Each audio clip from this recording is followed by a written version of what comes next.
maanta waxaan idiin wadaa qisa aad u xanuun badan. qisadana waxay ku saabsan tahay gabarh Soomaaliyeed oo ku nool waddanka Sacuudiga. markii hore waxay ahayd gabarh ku filan nolol maalmeedkeeda ama kaafisan nolosheeda. waxaa la soo darsay cudur xagga keliyaha ah. gabadhani waxaa lagu dhahay mar ay dhakhtarrada u tagtay, gabadh yahay waxaad u baahan tahay in keliyaha lagaa beddelo. runtii maaha mid awoodda inay keliyaha iska beddesho, hase ahaatee waxaa lagu dhahay maadaama aanay haysan waxaad keliyaha ku beddeshid, waxaa lagu samayn doonaa caawimaad xagga dhaqitaana oo ina maalin kastaba keliyaha lagaa dhaqo. runtii gabadhani waxay ahayd mid nolol maalmeedkeeda ku filan oo shaqaysata.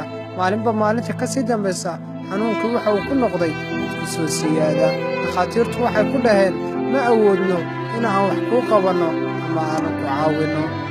hase ahaatee iyada xanuunka haya waxa uu ku noqday mid aad u daran, sababtoo ah ma awooddo inay maalin kastaba keliyaheega lacagta lagu dhaqayo ay bixiso. hadda waxa ay la jiran tahay xanuunka keliyaha. fadlan haddii aad tahay qof Soomaaliyeed ama qof muslina, fadlan gabadha soo caawi. haddii aanad caawin karayn, fadlan sheer dheh oo sii gaadhsii ummadda Soomaaliyeed si ay u caawiyaan. fadlan sheerka aad dhahdo ama qof Soomaaliya aad tusto ama qof muslina aad tusto waxa uu bixiyo adiguna ajar ayaad ku leedahay. fadlan haddii aan Soomaali nahay, runtii waxaan arkaynaa gabadhan Soomaaliyeed dhibaatada ka muuqata.